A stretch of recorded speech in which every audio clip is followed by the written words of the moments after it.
All right, let's get into it. You know, in the massive world of DC Comics, there are a lot of iconic relationships, but you've got to admit, few are as surprising, as game-changing, and as beloved as the one between Harley Quinn and Poison Ivy. And this isn't just some story about two villains teaming up. No. This is a story that took decades to unfold, a journey about finding yourself, finding a real friend, and even finding love, all in the middle of Gotham City. So to really get this, you have to see just how different they were at the start. I mean, polar opposites. Over here, you've got Dr. Harleen Quinzel, who threw away her career to become the Joker's loyal, totally codependent sidekick. And then, on the other side, you have Dr. Pamela Isley, a genius-level eco-terrorist who pretty much hates all of humanity and has been one of Batman's toughest enemies for years.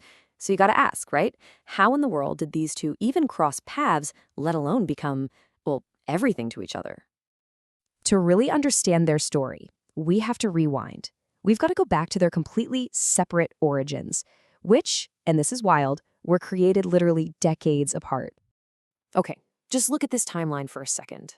Poison Ivy hits the scene in 1966. Harley Quinn doesn't even exist until 1992. That's a 26-year gap. This just hammers home the point that there was absolutely no grand plan for these two to be a pair. They were created for totally different reasons, in totally different eras of Batman's world. So first up, let's talk about Pamela Isley. She was this incredibly smart botanist who gets experimented on by her own professor. The whole thing transforms her, giving her immunity to every poison and toxin imaginable, and connecting her to this elemental force called the Green. Basically, it gives her control over all plant life. And her new mission in life? It's intense. Protect nature from people, and she'll do it by any means necessary. And then you've got Harleen Quinzel. Her story is completely different. She was actually created for Batman the Animated Series and was only supposed to be a one-off character, just a walk-on part.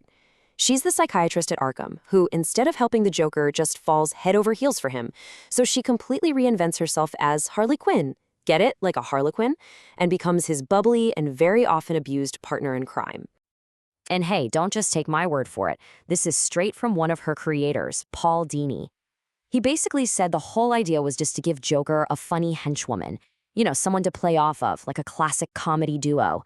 There was absolutely zero thought that she would one day become this global icon. But then, it happened.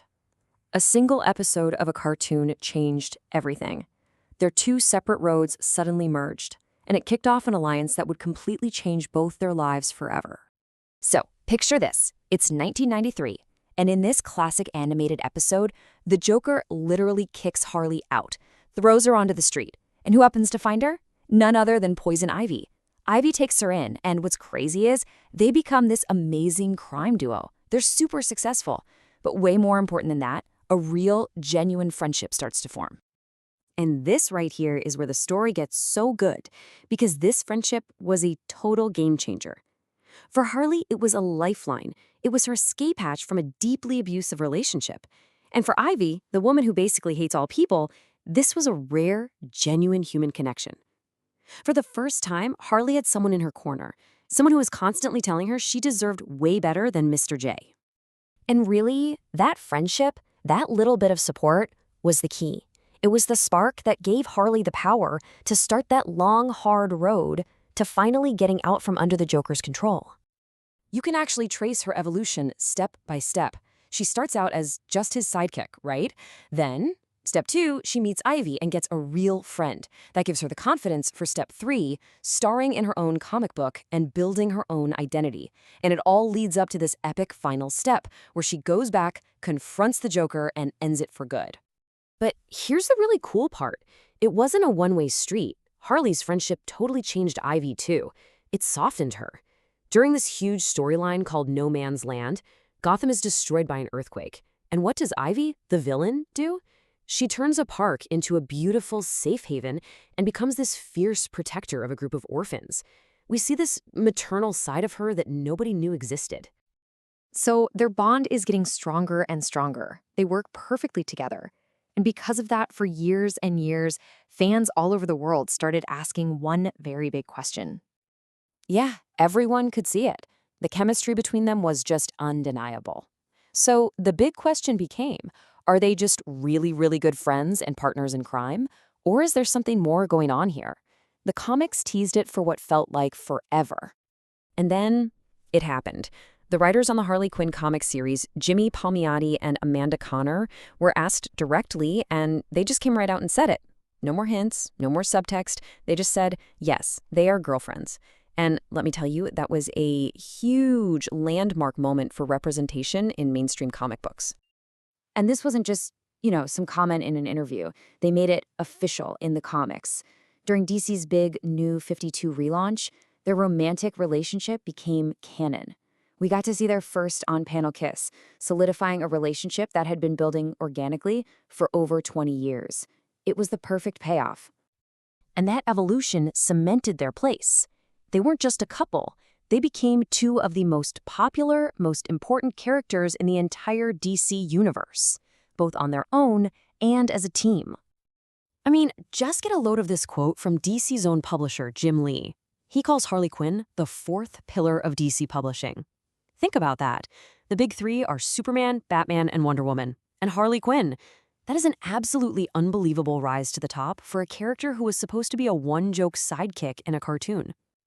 And let's not forget how incredibly powerful Ivy is. We are not just talking about someone with a green thumb here. She's a mystical, elemental force of nature. She's so powerful that even Swamp Thing calls her the May Queen. She can control plants down to a molecular level, create any poison you can think on. Oh, and here's a fun fact. You know how Harley is immune to toxins? Yeah, that was a gift, an injection Ivy gave her to protect her. And that all brings us to where they are today. Neither of them are really straight-up villains anymore. They're more complicated now. They're anti-heroes. In the comics these days, Harley's actively trying to make up for her past, and she's even been helping out Batman and his crew. So I guess that leaves us with one last thought. Their whole story started with two broken individuals who were supposed to be bad guys. But through their friendship, and eventually their love, they healed each other. Harley found her own strength, and Ivy reconnected with her own humanity. So you have to wonder, in the process of saving each other, did two of Gotham's worst villains accidentally become its most interesting and maybe even its most compelling heroes?